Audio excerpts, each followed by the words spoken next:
Chez Steffi, elle dit à ses parents que leur avenir ensemble est si clair. Thomas intervient pour la soutenir.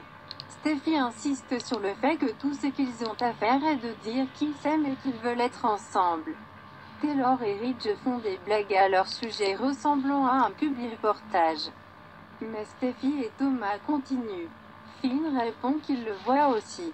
Ridge déclare qu'il est sorti de là. Steffi implore: tu ne peux pas l'ignorer. Taylor sait que Ridge l'aime et à certains égards. Tout le monde peut le voir. Ils ont leur propre langue tacite, un peu comme en ce moment. C'est une belle chose à partager et personne ne peut jamais l'enlever. Taylor et Ridge partagent un toast. Chez Brooke, Hope mentionne que cela fait un moment que sa mère n'a pas envoyé de SMS à Ridge. Brooke assure qu'il était en réunion et qu'il reviendra vers elle. Liam entre alors qu'ils discutent de la soirée romantique et plaisante avec Hope qui passe une soirée romantique. C'est nous, il a entendu de Bill que Ridge l'avait surpris avec Brooke. Hope reste bouche bée à la nouvelle que Ridge a rencontré sa mère et le père de Liam. Brooke grimace. Elle explique que Bill est venu à l'improviste pour parler de Cathy et qu'il partait quand Ridge est arrivé. Il n'était pas très content. À l'appartement de Deacon, Sheila arpente sans relâche. Elle clignote pour tenir œil et lui dire à quel point il lui manque. Tu étais tellement à l'aise dans mes bras. Deacon entre, lisant un texte de quelqu'un qui veut le rencontrer dans un hôtel. Il demande à Sheila si elle parlait à quelqu'un là-dedans. Elle lève les mains et demande à qui elle parlerait là-dedans. Deacon n'aime pas l'expression de son visage, il n'aime pas du tout.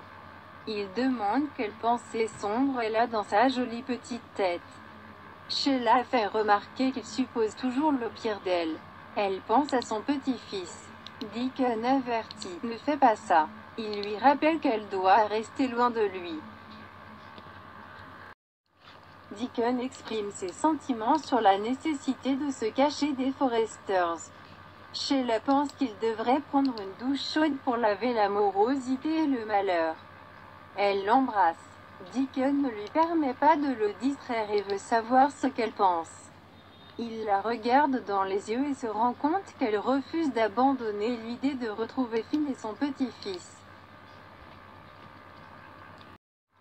Chez Brooke, elle explique à Liam et Hope que ce qu'elle lui faisait était innocent. J'espère que ce sera un problème pour Ridge. Brooke le nie. Bien qu'il ait dit très clairement ce qu'il ressentait à propos de Deacon ou de Bill étant dans la maison. Elle sent qu'il n'est pas déraisonnable. Mais Hope soutient qu'il ne veut pas avoir affaire à qui que ce soit dans la maison. Il est entré chez elle et Bill et maintenant elle doit planifier une grande soirée romantique. Brooke insiste sur le fait qu'il n'y a pas de problème, ils ont juste besoin de se reconnecter et de passer du temps ensemble. Elle admet que Ridge a passé beaucoup de temps avec son autre famille. Mais ce soir, ils seront à peu près tous les deux. Je vais m'assurer que cela se produise. À la maison de la falaise, Ridge et Taylor regardent les enfants et s'émerveillent que leur amour les ait créés.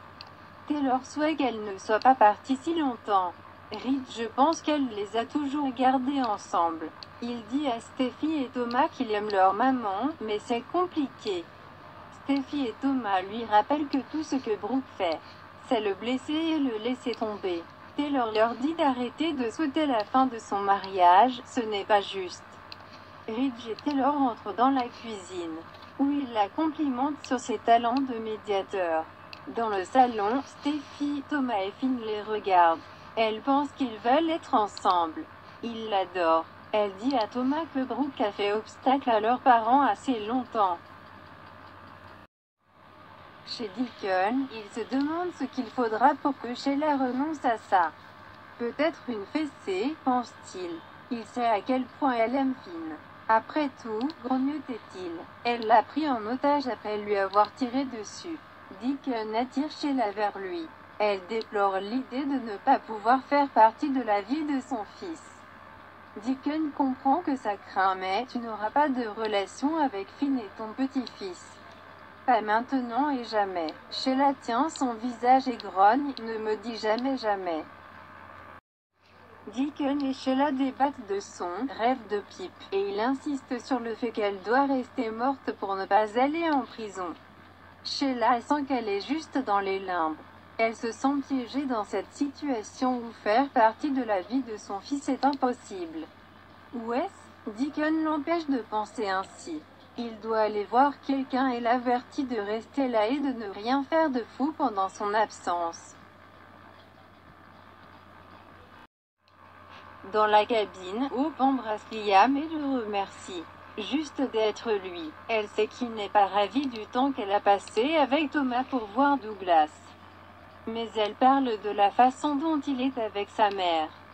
Liam pense que si Brooke n'est pas trop inquiète de la situation avec Bill, alors il ne devrait pas l'être non plus. Hope a besoin que cette nuit soit exactement ce que sa mère veut qu'elle soit, une nuit pour les réunir. Dans son salon, Brooke, toute pomponnée, allume des bougies et décroche son téléphone. À la maison de la falaise, Steffi remarque que le téléphone de son père s'allume. Brooke appelle. Elle répond à l'appel et s'éloigne. Brooke se demande pourquoi elle répond au téléphone de Rich. Steffi lui dit qu'il est occupé en ce moment. Brooke demande s'ils sont au bureau. Steffi lui dit qu'ils sont tous ensemble chez elle, y compris sa mère.